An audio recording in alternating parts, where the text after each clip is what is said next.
तो तीसरा प्रश्न आया है, भगवान आत्मा का आनंद अभी हम अपनी भूमिका में कैसे लें? तो प्रश्न तो बहुत ही अच्छा है, क्योंकि ये समझ में आ गया तो हमारा मोक्ष मार्ग चालू हो गया। बराबर।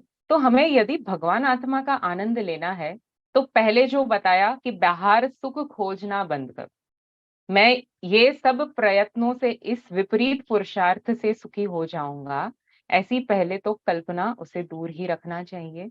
ये निर्णय होना चाहिए कि उससे मैं सुखी नहीं होऊंगा, इच्छाओं के अभाव पूर्वक ही सुखी होऊंगा। तो जब बाहर से दृष्टि हटती है, तभी तो अंदर जाने का अवकाश आता है। तो उसमें फर्स्ट स्टेप तो यही है कि स्वाध्याय और तत्व निर्णय। स्वाध्याय तो किसका स्वाध्याय? तो सत शास्त्रों का स्वाध्याय। आत्मा का स्वरूप कैसा है? जिनेंद्र भगवान ने, जिन्होंने मुझे मेरा आत्मा बताया है, उन्होंने सात तत्व कैसे बताए हैं, छह द्रव्य कैसे बताए हैं, फिर तीन लोक का स्वरूप क्या है, चार अनुयोग क्या है, निश्चय व्यवहार क्या है, ये नयों का प्रयोग कैसे करके मैं उस शुद्धात्मा के स्वरूप को समझूं। तो अभी 10-15 मिनट में तो ये सब चीजें कवर नहीं हो पाएंगी, पर आपको स्वाध्याय करके इन सब का विचार अवश्य करना चाहिए। तो मैं तो भगवान आत्मा का स्वरूप बेसिक इन लेमैन टर्म्स बताना चाहूंगी कि कैसा है मेरा भगवान आत्मा। कैसा कहा है आचार्य कुंद कुंद ने समय सार में कि भगवान आत्मा कैसा है। तो श्रीमद जी ने एक बहुत ही अच्छी पंक्ति लिखी है। शुद्ध बुद्ध चैतन्य घन स्वयं ज्योति सुखधाम, बीजू कही केट लू कर विचार तो पाम। कैसा है? शुद्ध है। यदि मैं उसे परमार्थ दृष्टि से देखता हूँ, शुद्ध निश्चय नय से देखता हूँ, तो भगवान आत्मा परिपूर्ण शुद्ध है। शुद्ध है मतलब, शुद्ध है मतलब कि ये जो परद्रव्य है उससे तो भिन्न ही है, शरीर से भिन्न ही है, कर्म के उदय से भी भिन्न है, और कर्म के उदय में होने वाले जो शुभाशुभ भाव है, जो टेम्पररी मेरे राग द्वेष मोह कषाय मिथ्यात्व भाव है, उससे भी भिन्न त्रिकाली शुद्ध है। जो थोड़ा स्वाध्याय करते होंगे वो पकड़ पाएंगे कि इस भूमिका में भी यदि मैं निश्चय नय से देखूं, तो मेरा भगवान आत्मा शुद्ध है ना। निगोद से लेकर सिद्ध तक जो मेरा ध्रुव स्वभाव है, उसमें कोई भी चेंज नहीं होता। तो उसके लिए उदाहरण आते हैं, कमलिनी का पत्र, जो लोटस फ्लावर है, उसका लीफ पानी में रहते हुए भी पानी से भिन्न है। कैसे भिन्न है? क्योंकि उसके ऊपर वो वैक्स की कोटिंग है, तो पानी उसके अंदर प्रवेश नहीं कर पाता है। तो पानी के अंदर है पर पानी से भिन्न है। वैसे ये जीव संसार में भी कर्मों से बंधा हुआ दिख रहा है, पर वास्तव में अगर हम निश्चय से विचार करें, तो कर्म ने जीव का बाल भी बांका नहीं किया, कुछ नहीं बिगाड़ा है कर्मों ने हमारा। ध्रुव स्वभाव में कर्मों का अत्यंता भाव है। ये कर्म पुद्गल है, मैं चेतन हूं, मैं उससे भिन्न हूं। ठीक है। फिर आता है उदाहरण कि जैसे मिट्टी जो है वो घड़े के रूप में या फिर तावड़ी के रूप में अलग अलग दिखती है, पर हम उसके स्वभाव को देखें तो मिट्टी ही है, उसमें कुछ भी चेंज नहीं होता। उसकी कितनी भी अवस्थाएं बदल जाए, पर मिट्टी मिट्टी रूप ही रहती है, उसकी प्रॉपर्टीज में उसके गुणों में कोई भी चेंजेस नहीं होते। वैसे मेरा भगवान आत्मा मनुष्य नरक तिर्यंच आदि गतियों में घूमता रहता है। तो ये पर्याय दृष्टि से सही बात है कि घूमता है, पर यदि हम द्रव्य से विचार करें, यदि हम परमार्थ से उसके ओरिजिनल स्वभाव को देखें, तो उसमें कोई भी चेंजेस नहीं होते हैं। ऐसा नहीं होता कि तिर्यंच गति में आत्मा छोटा हो गया और देव गति में बड़ा हो गया। ठीक है, उसके जो अनंत गुण है उसके अंदर ऐसे इनकैप्सुलेटेड है, इतने सुरक्षित है कि बाहर के किसी भी परिवर्तन में वो अपरिवर्ती रहता है, निष्क्रिय रहता है, अनचेंजेबल है, अनब्रेकेबल है। तो ऐसा हमारा भगवान आत्मा है। ठीक है। फिर समुद्र को देखते हैं, तो समुद्र कैसा है? लहरें निरंतर बहती रहती है। एक समय भी ऐसा है कि समुद्र स्टिल हो गया, उसमें एक भी लहर नहीं है, ऐसा किसी ने देखा है? तो नहीं होता है। तो पर्याय दृष्टि से देखते हैं तो मूवमेंट ही दिखती है, परिवर्तन ही दिखता है। पर यदि हम द्रव्य दृष्टि से विचार करें, तो 25 साल पहले जो समुद्र था और आज है, कितना चेंज हो गया? क्या चेंज हुआ उसमें? सेम टू सेम दिखता है ना। वो चेंज होता है उसमें? तो समुंदर ही रहता है। उसमें कोई भी चेंजेस नहीं रहते, वो वैसे का वैसा बना रहता है। वैसे मेरे भगवान आत्मा में पर्याय निरंतर बदलती रहती है, शुभाशुभ भाव आते रहते हैं। शुभ अशुभ निर्मल विकारी निर्विकारी पर्यायों का तो स्वभाव है बदलना। वो एक समय की होती है, आके चली जाती है, और मैं भगवान आत्मा उसका ज्ञाता दृष्टा वैसे का वैसा ध्रुव ही रहता हूँ। ठीक है। फिर हम विचार करें तो गुणों की अपेक्षा सोना चिकना दिखता है, फिर शाइनी दिखता है, अलग अलग अपेक्षा दिखता है। वैसे भगवान आत्मा कभी ज्ञानवान, कभी दर्शनवान, चारित्रवान, आनंदवान अलग अलग दिखता है गुणों की अपेक्षा। पर यदि हम द्रव्य से विचार करें तो उन गुणों का अभेद पिंड है, उसमें कुछ भी डिस्टिंक्शन नहीं दिखता। वो उससे अभेद है, निरपेक्ष है, उन सबों को, सभी गुणों को पीकर एक रूप ही है। उसमें भेद नहीं जाता, उसमें डिफ्रेंसिएशन नहीं जो हो जाता, वो डिवाइड नहीं हो जाता अलग अलग गुणों में, वो एक रूप रहता है। ऐसा है मेरा भगवान आत्मा। ठीक है। फिर हम विचार करते हैं कि संयोगों से, जैसे अग्नि में, अगर अग्नि के ऊपर हम पानी रख दे तो पानी गर्म हो जाता है, उबल जाता है। पर जब अग्नि चली जाती है तो पानी का स्वभाव वैसे का वैसा शीतल हो ही जाता है। पानी के स्वभाव को क्या अग्नि बदल पाती है?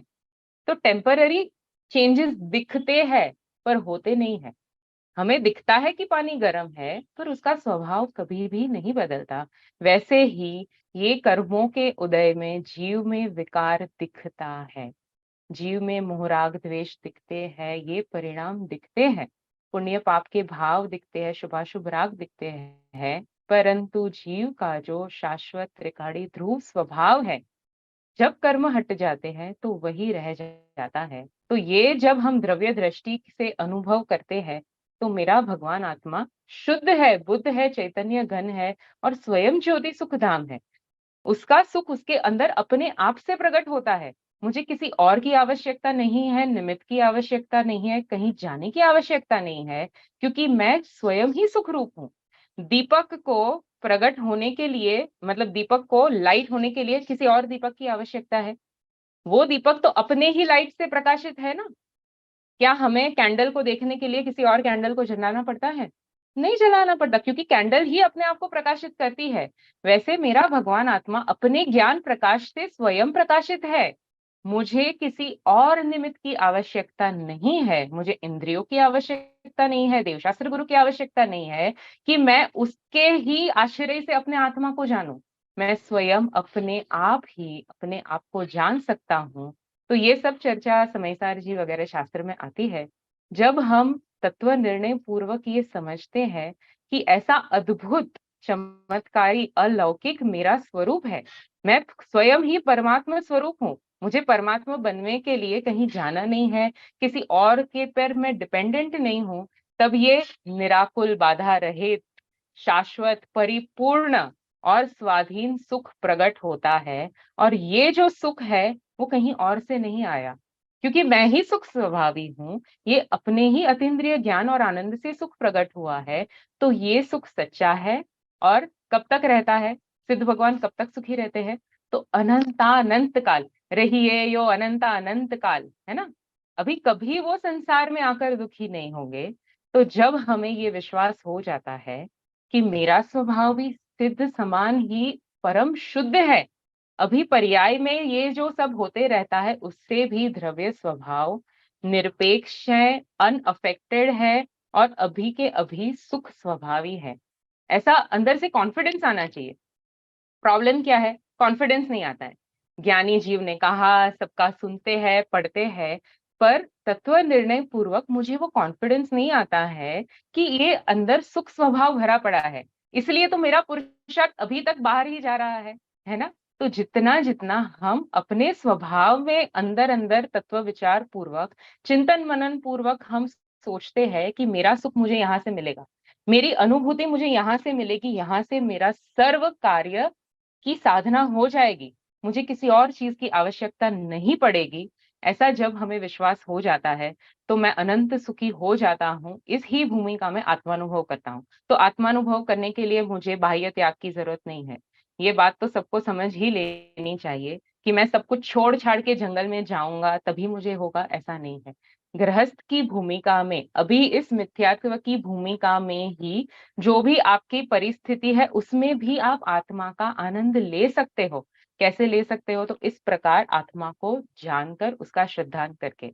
जो शेर होता है वो मांस खाते खाते मुनिराज के उपदेश सुनकर अंतर मुहूर्त में 5 लब्धि प्रकट करके सम्यक दर्शन प्राप्त कर सकता है। तो क्या हम उससे थोड़े बेटर नहीं है? हम तो इतना तत्व ज्ञान स्वाध्याय सब करते हैं, हमारे तो सब संयोग आकर मिल गए हैं, है ना? निरोगी शरीर है हमारे पास, क्या नहीं है? देवशास्त्र गुरु का उपदेश है, घर में ही रहकर हम निरंतर स्वाध्याय कर सके, ऐसा हमारा महान पुण्य का उदय है। तो हमारे पास तो सब कुछ है। जो नहीं है वो है आत्मा की तीव्र जिज्ञासा। वो रुचि हमारे पास नहीं है, इसलिए हम बाहर ही भाग रहे हैं। तो जब ये निर्णय करते हैं और पुरुषार्थ पूर्वक ऐसे टारगेट बना लेते हैं कि नहीं, अभी मुझे यही करना है, जितना भी मेरा समय है, उपयोग है, मैं आत्मज्ञान में, मैं अपने श्रद्धान में ही बिताऊंगा, मैं जिनवाणी की सेवा पूजा में बिताऊंगा, उतना उतना क्रम से होता है, ऐसे इंस्टेंटली भी नहीं होगा, क्योंकि मिथ्यात्व का रास्ता बहुत जाड़ा है, ऐसे स्लोली स्लोली कटेगा। पर उसके लिए ये पुरुषार्थ करना जरूरी है।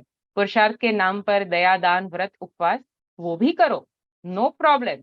पर ये नहीं करोगे तो उसका भी रिजल्ट नहीं मिलेगा, है ना? आंख बंद करके आप शुभ भाव रूप प्रवृत्ति करोगे तो उसमें भी अभिप्राय में तो पुण्य बंध की इच्छा है, रुचि तो पुण्य की है, तो पुण्य की रुचि में तो संसार का ही बंध होता है। जब हम ये समझ पूर्वक हम आचरण करते हैं तो हमें दोनों का बेनिफिट होता है। तो इस प्रकार स्वाध्याय और तत्व निर्णय पूर्वक हम जब आत्मा का यथार्थ श्रद्धान करते हैं तो हमारे सभी कार्य की साधना हो जाती है।